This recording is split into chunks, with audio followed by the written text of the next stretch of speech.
Down with the YouTube, it's Marty 2 Major, and I'm back with another reaction video. Today we gonna be reacting to warning signs everyone ignore before infamous events happen. I wonder what they think about. I wonder what they talking about. So we go dive right into it, and I want y'all to write you with me. Let's go. Look, disasters happen, but sometimes there are warning signs, if we're paying attention, that is. From industrial accidents to shipwrecks to volcanic eruptions, these tragedies could have been avoided if only the warning signs hadn't been ignored. So this is the ship they say is unsinkable. It is unsinkable. God himself could not sink this ship. It sank. On April 10, 1912, the much-hyped RMS Titanic left Southampton, England on its maiden voyage to New York. While crossing the North Atlantic, the ship sailed into a field of floating ice, hit an iceberg, and broke apart. Icebergs are huge, white, and usually extremely visible. It would take some doing to miss one right in front of your ship. The Titanic did, but why? The whole world stood still that night. Once the lights had gone, the ship had gone, the sound had gone. Oh, it was dreadful. 2 days after the Titanic sank, taking more than 1,500 passengers and crew along with it, the Chicago Examiner reported that a previous ship, La Britannia, had received warnings from a Newfoundland lighthouse about dangerous levels of ice in the water. The La Britannia's captain assumed the Titanic received the warnings, since several other ships had. He also reported that, even without the warnings, the skies were clear enough for him to see the icebergs and steer the ship through them. But it gets worse. Another nearby ship, the Californian, radioed the Titanic to warn them that they were surrounded by dangerous amounts of ice. But Titanic telegraph operator Jack Phillips told them not to interrupt him while he was forwarding messages from the passengers. It's that idiot on the Californians. Keep out. Shut up. I'm working. If all or any of these warnings had been heeded, it's entirely possible the Titanic would have made it safely to New York Harbor. On September 9, 1965, Hurricane Betsy whipped ashore. So y'all knew that they had, so the driver knew that they had ice in the water, and it's a possibly 85% chance you won't make it home if you board the ship. And guess what he decides to do? Take the ship anyway. At the southeastern tip of Louisiana, destroying the beach town of Grand Isle and flooding parts of New Orleans. There, the water line reached the roofs of some houses in the eastern part of the city. Billion-dollar Betsy was the most expensive U.S. storm to date. She claimed 81 lives and drew attention to the fact that New Orleans, which lies below sea level at the bottom of a geographical bowl surrounded by wetlands, lakes, and a large meander of the Mississippi River, was extremely vulnerable to a major hurricane. This cultural powerhouse, shipping linchpin, and petroleum hub clearly needed protection, but slow, inadequate, and incomplete action doomed many of the city's residents, along with its infrastructure and irreplaceable architecture and cultural treasures. This is what's left. You know, your whole history is just somewhere under a pile of rubble. In 2003, a report in Civil Engineering magazine noted that refurbished levees along the city's northern edge would be finished in the next decade, while levees along the curved southern border would need a few more years. That would be too late. On August 29, 2005, Hurricane Katrina made landfall along a path eerily similar to Betsy's, pushing a storm surge into the city that overwhelmed many of its existing defenses. The flooding and subsequent governmental failure to manage the humanitarian crisis left a toll of over 1,800 dead and much of the city in ruins.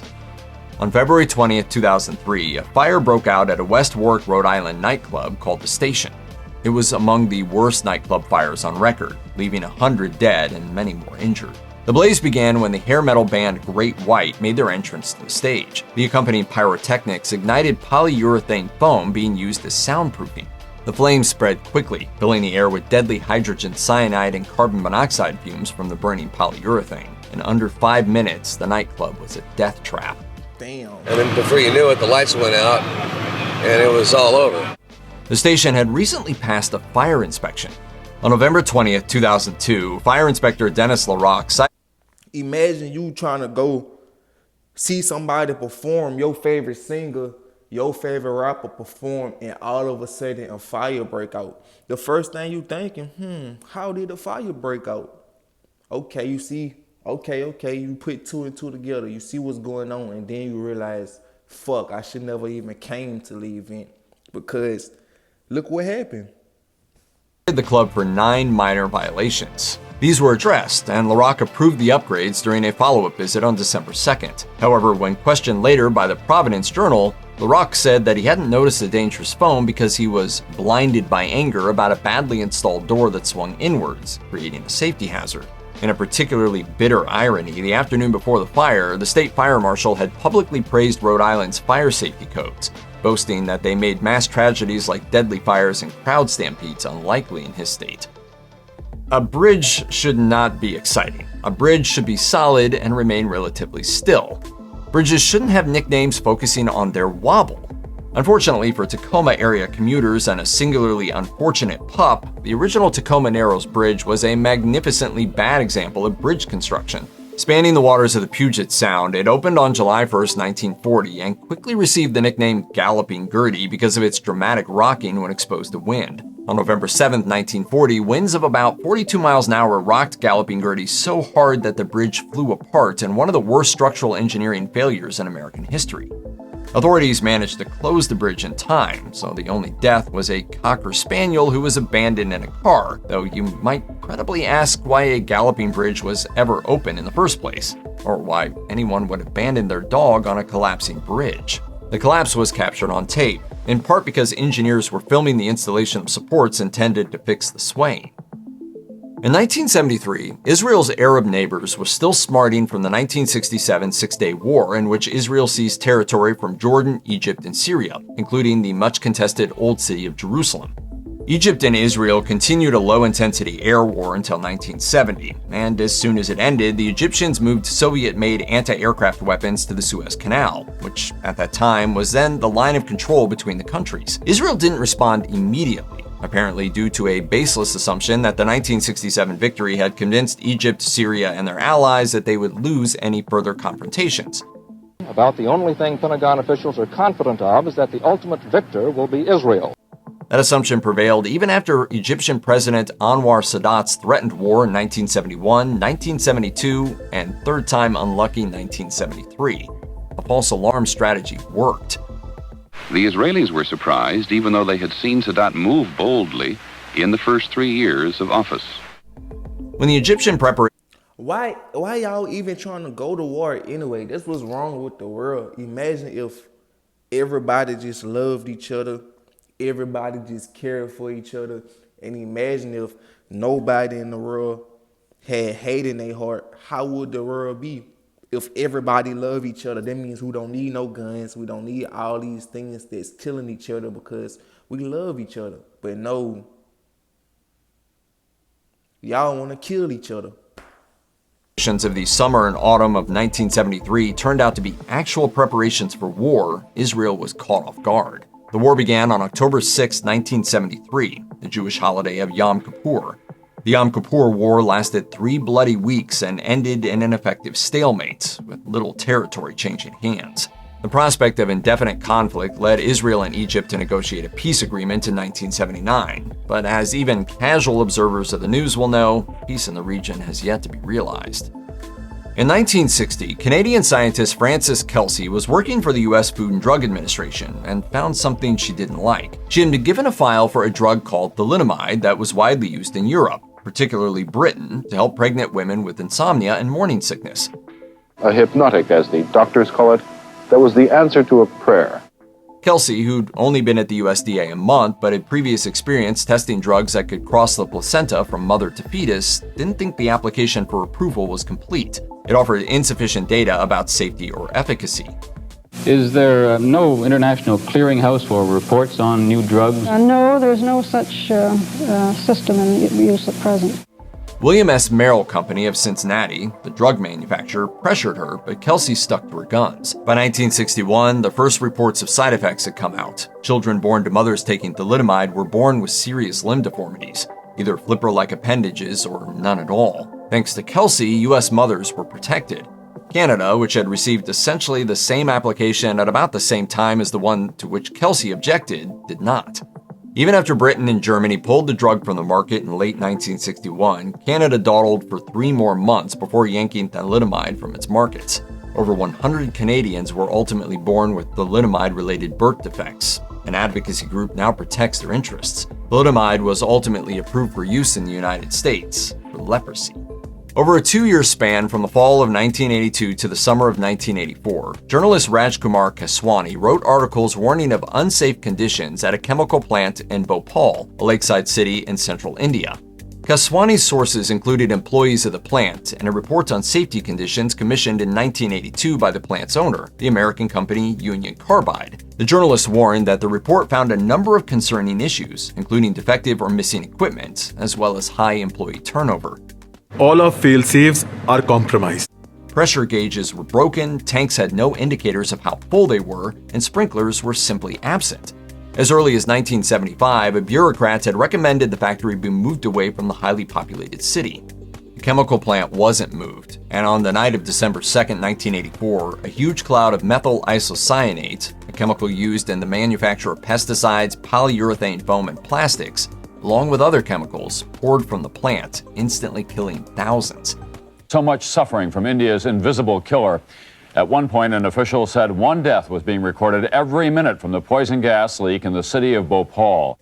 Eventually, over 20,000 people are estimated to have died from the toxic gas leak, and over 500,000 people were injured and left disabled in the world's worst industrial disaster to date. Union Carbide settled out of court with the government of India, not with survivors, for a relatively paltry $470 million, later selling its India branch to Dow Chemical. For its part, Dow claims to have clean hands as it didn't operate the plant at the time.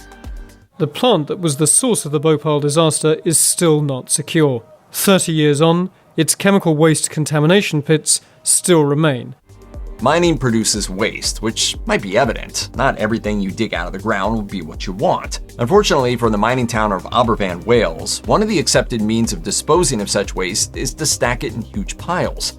By the fall of 1966, a tip or pile of mining waste containing 300,000 cubic yards of debris and rising 111 feet stood outside of Aberfan. Most residents didn't realize it had been placed over a spring on porous rock, but they did know that the rainy autumn had left the tip and everything else saturated, turning the waste into slurry. It's an incredible sight. The whole mountain is moving again. On the morning of October 21st, the massive mound of slurry collapsed, sending a wave of watery debris into Aberfan and burying, among other buildings, an elementary school. Tragically, 144 people died, 116 of them school children. Had the slurry hit hours later, the school would have been empty. 116 school children died. That's crazy, y'all. That's crazy, real crazy. It was the last day of term. A tribunal found it all to have been avoidable. Their report noted that Aberfan regularly flooded, and those floodwaters were visibly contaminated by coal waste. Despite many complaints, a promised retaining wall never materialized. Full responsibility was assigned to the National Coal Board, but charges were never brought against any individuals. In October 1985, Colombian geologist Marta Lucia Carvache Velasco and her colleagues made what should have been a startling... I ain't gonna count whatever she wearing.